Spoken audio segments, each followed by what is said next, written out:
BJP ಭಾರತೀಯ Janata party ಕರ್ನಾಟಕದಲ್ಲಿ ವಿರೋಧ ಪಕ್ಷವಾಗಿ ತನ್ನ ಕರ್ತವ್ಯ ನಿರ್ವಹಿಸುತ್ತಿದೆ. ರಾಜ್ಯ ಬಿಜೆಪಿಯ ರಾಜ್ಯಾಧ್ಯಕ್ಷರಾಗಿ ಅಘೋಷಿತ ಲೀಡರ್ BY ವಿಜೇಂದ್ರ ಇದ್ದಾರೆ. ಅಧ್ಯಕ್ಷರ ಆಯ್ಕೆಯ ಕುರಿತಾಗಿ ಅದ್ಯಾಕೋ ಹೈಕಮಾಂಡ್ ಕರ್ನಾಟಕದ ವಿಚಾರವಾಗಿ ಸೈಲೆಂಟ್ ದಾಳ ಉಳಿಸುತ್ತಿರುವ ಹಾಗೆ ಕಾಣಿಸುತ್ತಿದೆ. ರಾಜ್ಯದ ವಿಚಾರವಾಗಿ ತಕ್ಷಣ ನಿರ್ಧಾರ ಕ್ರಮ ತೆಗೆದುಕೊಳ್ಳುತ್ತಿದ್ದ ಹೈಕಮಾಂಡ್ ವಿಧಾನಸಭೆ ಲೋಕಸಭೆ ಚುನಾವಣೆ ಬಳಿಕ ಅಷ್ಟೊಂದು ವೇಗವಾಗಿ ನಿರ್ಧಾರಗಳನ್ನು ತೆಗೆದುಕೊಳ್ಳಲು ಸಾಧ್ಯವಾಗಿಲ್ಲ. ಅದಕ್ಕೆ ಹಲವು ಕಾರಣಗಳಿರಬಹುದು. ಆದರೆ ಆಮೆಗತಿಯಲ್ಲಿ ನಡೆಯುತ್ತಿದ್ದ ಅಧ್ಯಕ್ಷರ ಆಯ್ಕೆಯ ವಿಚಾರ ಸದ್ಯಕ್ಕೆ ವೇಗ ಪಡೆದುಕೊಂಡಿದೆ.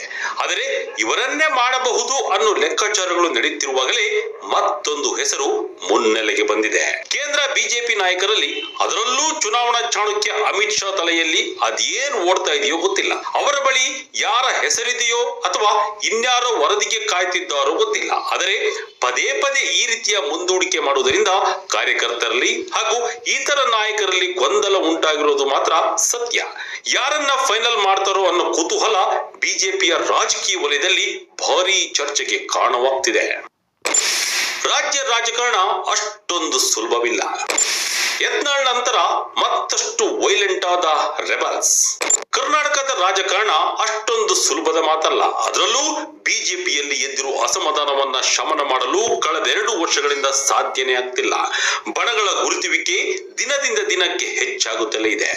BSY ಪುತ್ರ ಶಿಕಾರಿಪುರದ ಶಾಸಕ BY ವಿಜೇಂದ್ರ ಅಧ್ಯಕ್ಷರಾದ ಮೇಲೆ ಬಣಗಳು ಹೆಚ್ಚಾದವು. ಯತ್ನಾಳ್ ಟೀಮ್ ಪರೋಕ್ಷವಾಗಿ ವಿಜೇಂದ್ರ ವಿರುದ್ಧ ಮಾತನಾಡಲು ಆರಂಭಿಸಿದರು. ಯತ್ನಾಳ್ ಹೇಳಿಕೆ ಪಕ್ಷಕ್ಕೆ ಮುಜುಗರ ತಂದೊಡ್ಡಿದ್ದ ಹಿನ್ನೆಲೆ ಅವರನ್ನು ಉಚ್ಚಾಟನೆ ಮಾಡಲಾಯಿತು. ಯತ್ನಾಳನ್ನ ಕೆಳಗಿಳಿಸಿದ್ರೆ ಉಳಿದವರು ಶಮನವಾಗ್ತಾರೆ ಅನ್ನೋ ಲೆಕ್ಕಾಚಾರ ಹೈಕಮಾಂಡ್ಗಿತ್ತು. ಆದರೆ ಅದ್ಯಾವುದು ಅಂದುಕೊಂಡಂತೆ ಆಗಲಿಲ್ಲ. ಕುಮಾರ್ ಬಂಗಾರಪ್ಪ, ರಮೇಶ್ ಜಾರಕಿಹೊಳಿ, GM ಸಿದ್ದೇಶ್ವರ, ಅರವಿಂದ್ ಲಿಂಬಾವಳಿ ಟೀಮ್ ಮತ್ತೆ ರಾಜ್ಯಾಧ್ಯಕ್ಷರ ಬದಲಾವಣೆಗೆ ಪಟ್ಟು ಹಿಡಿದು ಕುಳಿತಿವೆ. ಆದ್ದರಿಂದ ಹೈಕಮಾಂಡ್ ಯಾವುದೇ ನಿರ್ಧಾರಕ್ಕೆ ಬಾರದೆ ಎಲ್ಲವನ್ನು ಪೆಂಡಿಂಗ್ ಇಟ್ಟಿದೆ. ಬೊಮ್ಮಾಯಿಗೆ ಒಲಿಯುತ್ತಾ ಅಧ್ಯಕ್ಷ ಸ್ಥಾನ. ಕರ್ನಾಟಕಕ್ಕೆ ಮುಹೂರ್ತ ಕೂಡಿ ಬರಲಿಲ್ಲ. ಬಿಜೆಪಿಯಲ್ಲಿ ರಾಜ್ಯಾಧ್ಯಕ್ಷ ಆಯ್ಕೆ ಕುರಿತು ಪದೇ ಪದೇ ಚರ್ಚೆ ಮುನ್ನೆಲೆಗೆ ಬರುತ್ತಿದೆ. ಕಳೆದ ವಾರ 16 ರಾಜ್ಯಗಳಿಗೆ ನೂತನ ಅಧ್ಯಕ್ಷರನ್ನ ನೇಮಕ ಮಾಡಿತ್ತು. ಭಾರೀ ನಿರೀಕ್ಷೆ ಇಟ್ಟಿದ್ದ ಕರ್ನಾಟಕಕ್ಕೆ ಮಾತ್ರ ಮುಹೂರ್ತ ಕೂಡಿ ಬರಲೇ ಇಲ್ಲ. ರಾಜ್ಯಾಧ್ಯಕ್ಷರ ಆಯ್ಕೆ ಮತ್ತೊಂದಿಷ್ಟು ಹೆಸರು ಕೇಳಿ ಬರುತ್ತಿರುವ ಹಿನ್ನೆಲೆ 3 ಹೆಸರು ಮತ್ತೊಮ್ಮೆ ಚಾಲ್ತಿಗೆ ಬರುತ್ತಿದೆ. ಕರ್ನಾಟಕದ ಮಾಜಿ CM ಹಾಲಿ ಸಂಸದರಾಗಿರುವ ಬಸವರಾಜ ಬೊಮ್ಮಾಯಿ ದೆಹಲಿಯಲ್ಲೇ ಬೀಡು ಬಿಟ್ಟಿರೋದು ಹಲವು ಅನುಮಾನಗಳಿಗೆ ಎಡೆ ಮಾಡಿಕೊಟ್ಟಿದೆ.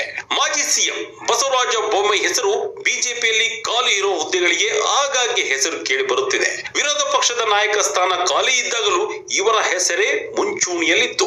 ರಾಷ್ಟ್ರ ರಾಜಕಾರಣ ನನಗೆ ಬೇಡ, ರಾಜ್ಯ ರಾಜಕಾರಣ ಸಾಕು ಎಂದಿದ್ದ ಬಸವರಾಜ ಬೊಮ್ಮಾಯಿಗೆ ಹೈಕಮಾಂಡ್ ಹಾವೇರಿ ಲೋಕಸಭಾ ಕ್ಷೇತ್ರಕ್ಕೆ ಸ್ಪರ್ಧಿಸುವಂತೆ ಹೇಳಿತ್ತು. ಆರಂಭದಲ್ಲಿ ಇವರ ಹೆಸರು ರಾಜ್ಯಾಧ್ಯಕ್ಷರ ಹುದ್ದೆಗೆ ಕೇಳಿ ಬರುತ್ತಲೇ ಇತ್ತು. ಆದರೆ ಸದ್ಯಕ್ಕೆ ಬೊಮ್ಮಾಯಿ ಯಾವ ನಿರ್ಧಾರ ತೆಗೆದುಕೊಳ್ತಾರೆ ಅನ್ನೋದು ಇನ್ನೂ ಸ್ಪಷ್ಟವಾಗಿಲ್ಲ. ಆದರೆ ದೆಹಲಿಯಲ್ಲಿ JP ನಡ್ಡಾ ಹಾಗೂ ಅಮಿತ್ ಶಾ ಭೇಟಿಗೆ ಕಾಯುತ್ತಿದ್ದಾರೆ ಅನ್ನೋ ಮಾಹಿತಿ ಇದೆ.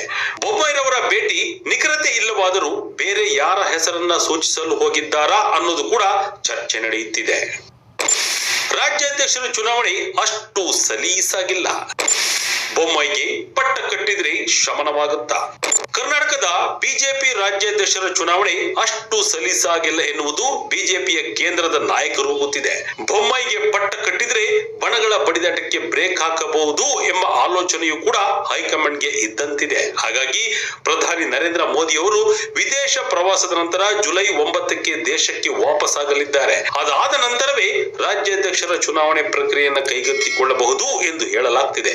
ಹಾಗಾಗಿ ಮುಂದಿನ 7 ಅಥವಾ 10 ದಿನಗಳಲ್ಲಿ ಈ ಕುತೂಹಲಕ್ಕೆ ತೆರೆ ಬೀಳಬಹುದು.